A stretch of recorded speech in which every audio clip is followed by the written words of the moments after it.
The new beginning of Long Island medium Theresa Caputo.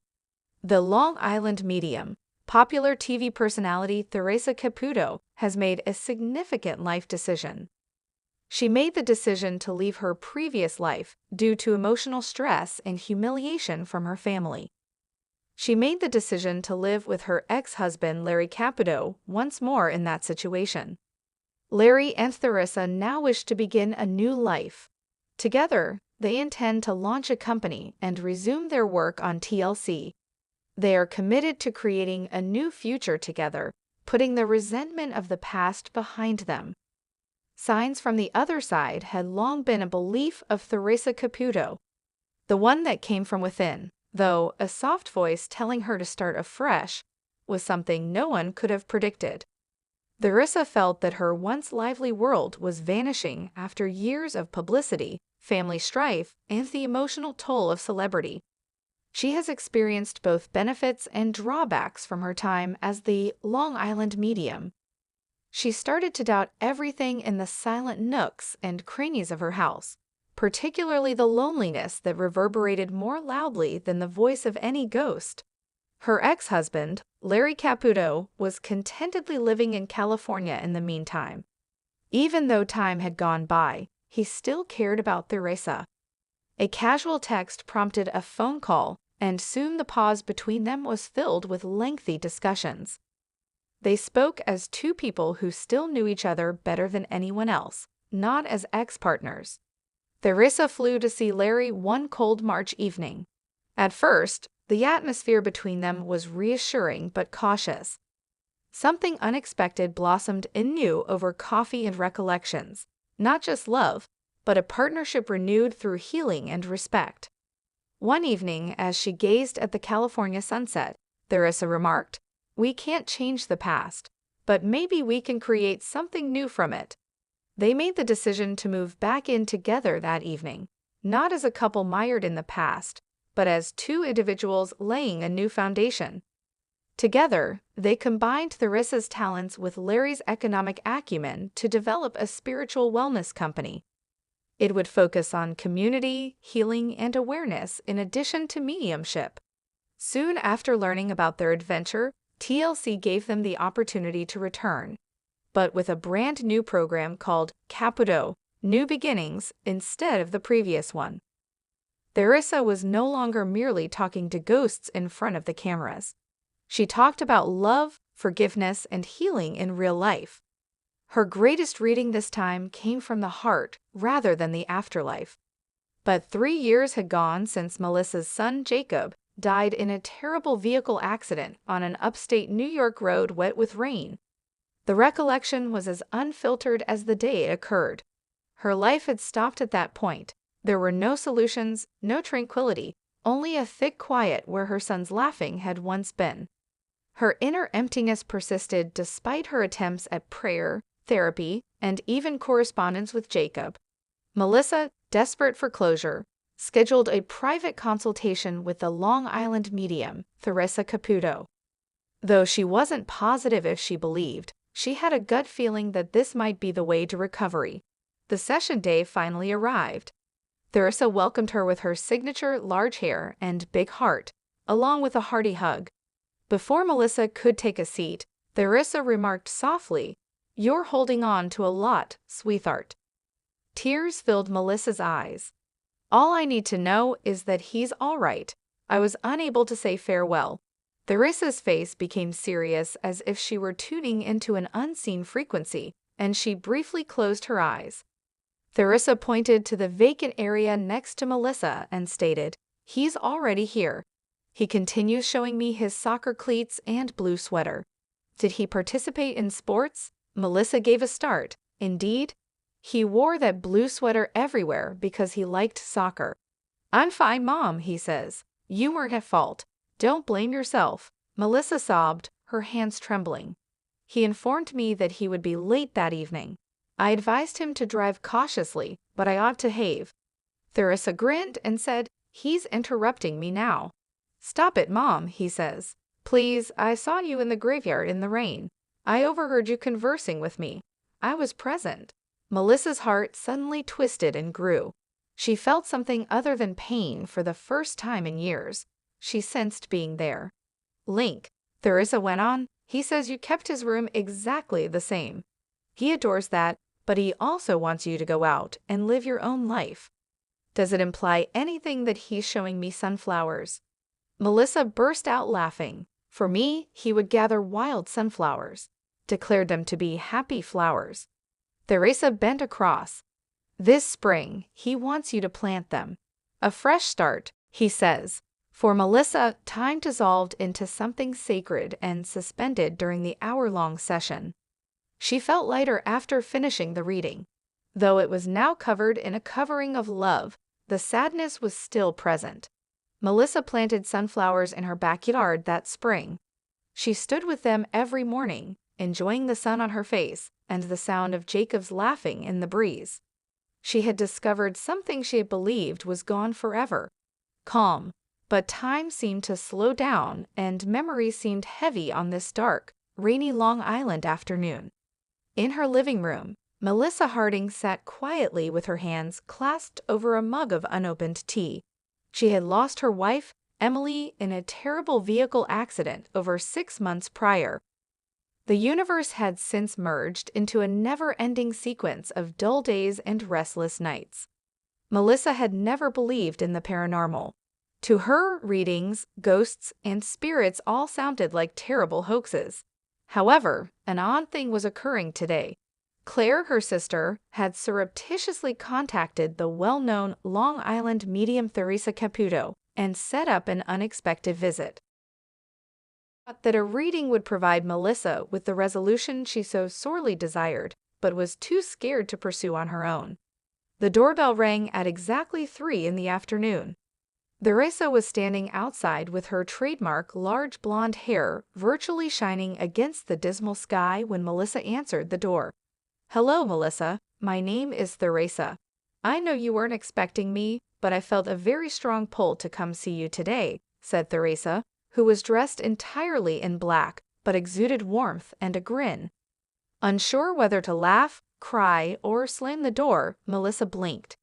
However, there was something about Theresa's presence that caused Melissa to move aside and let her in, including the kindness in her eyes and the sincerity in her words. They took a seat in the comfortable but depressing living room. Theresa focused for a moment, closing her eyes. She remarked, I'm feeling a lot of love here, and a lot of unfinished words. Melissa felt a hard pounding in her heart. Theresa went on, there's a woman stepping forward, her tone becoming softer. She says she's your wife. She keeps showing me a necklace and a sunflower. Melissa gave a start. Emily had given Melissa a sunflower pendant on the day she proposed, explaining that it represented constantly facing the light. Until Emily's passing, Melissa had worn it every day. It was too painful to look at now, so it was tucked away in a drawer. Gentle tears welled up in Theresa's eyes. She's telling me, tell her to wear it again. She needs to feel me with her. She's saying she never left you. That every time you see a sunflower, it's her telling you she's near. Melissa's cheeks were wet with tears. The connection was too real, too specific to ignore. Theresa gave a gentle smile. She's also saying, you need to forgive yourself. She says you've been blaming yourself for not making her stay home that day. But she's showing me a clock. She's saying it was her time, no matter what. You couldn't have stopped it. Melissa started crying. She couldn't get rid of the guilt, which had been eating her alive like a silent, relentless shadow. Something broke inside her when she heard Emily's message, which was given with such love and compassion. Their conversation lasted about an hour. More notes were brought by Theresa. They were intimate, little details that only Emily would have known. Favorite tunes, inside jokes, and intimate moments that were impossible for an outsider to anticipate. Theresa gave Melissa a firm hug as it was time to go. She's with you always, she muttered. You're not alone. Melissa sat down and opened the drawer containing the sunflower necklace as the door shut behind Theresa. She tied it around her neck, her fingers shaking. She instantly experienced a blossoming of warmth in her chest, like though Emily had just embraced her from the other side. Melissa noticed a lone sunflower swinging softly in the foggy breeze in the neighbor's garden when she peeked out the window for the first time in months. She also grinned. But Emily, 14, has constructed walls that were too high for anyone to scale. Emily had become a silent shell of the intelligent, vivacious girl she used to be when her mother, Julia, died in a terrible automobile accident 3 years ago. Her friendships had faded like chalk in the rain, and her once vibrant laughter had become silent. Even her father, who made a valiant effort to contact her, was not someone she trusted. She had only one rule since she was so overcome by grief: don't let anyone in. She would be protected from harm in this way. Desperate to assist, her Aunt Lisa chose to accompany her to a Long Island medium recording with Theresa Caputo. Emily dismissed the notion as TV rubbish and rolled her eyes, but Lisa persisted, saying, "What if it helps, even a little?" Emily reluctantly consented, primarily to prevent her aunt from discussing it. Strangers, each bearing pain like a shadow, filled the studio. The room was illuminated by Theresa Caputo's distinctive hair and attitude as she left. She tilted her head, closed her eyes, and started talking. She killed away unexpectedly in a vehicle accident, but she continues to show me a little girl who is obstinate, keeps her heart shut, and refuses to let anyone in. I'm getting a mother figure. Is anyone familiar with that? Lisa raised her hand. Theresa's gaze fell onto Emily. Is your niece here? Emily's throat constricted. She was unable to talk. Your mother is here, dear, Theresa added. She exudes a lovely energy. She claims to keep an eye on you every day. Do you get garden-related nightmares? She has been attempting to contact you in your dreams. Emily blinked in disbelief. The garden. She had kept it to herself. She frequently dreamed about sitting in a field of yellow lilies, which were her mother's favorite, as the sun washed everything gold. In those fantasies, her mother merely smiled and caressed her hair without saying anything. Yes, she said in a whisper. Theresa gave a nod.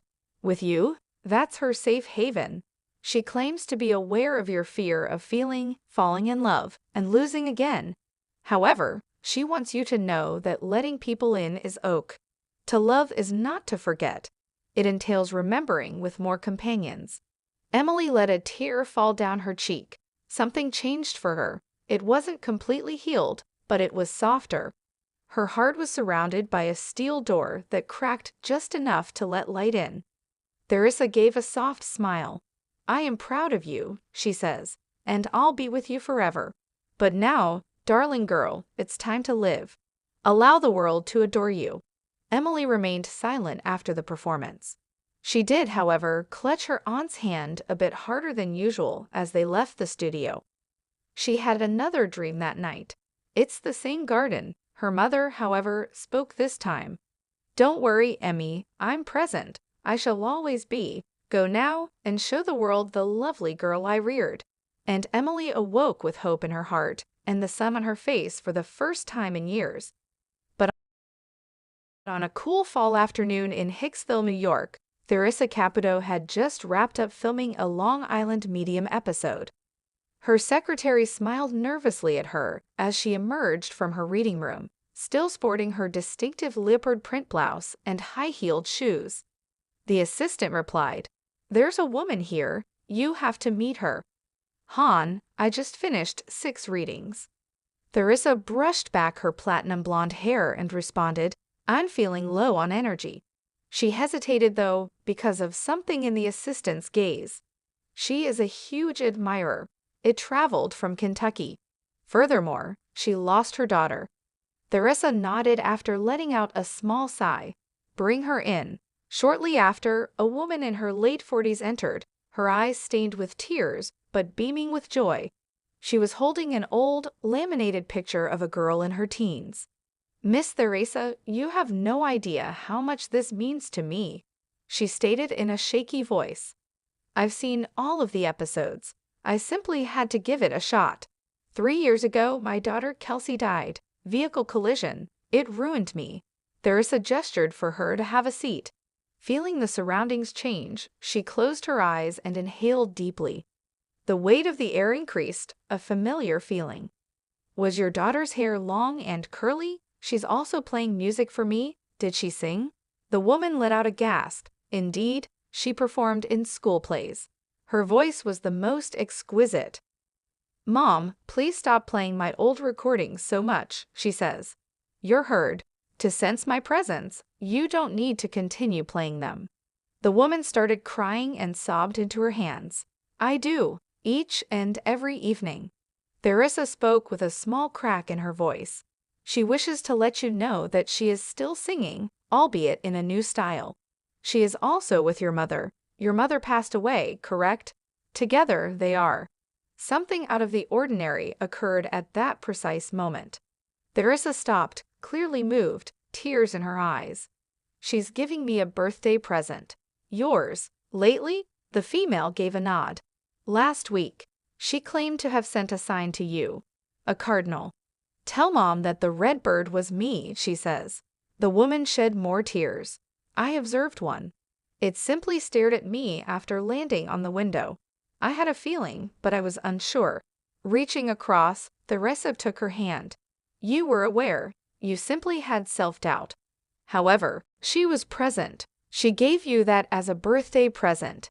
For the first time since entering the room, the woman's shoulders relaxed and the air seemed to brighten.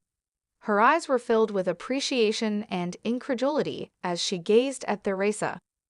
Theresa wiped a tear from her cheek as the reading came to a close. I do this every day, but occasionally their love just strikes a new chord. Your daughter is very fond of you. I hope she was present with us today. Thank you, the woman whispered as she gave her a hard hug. I feel complete once more.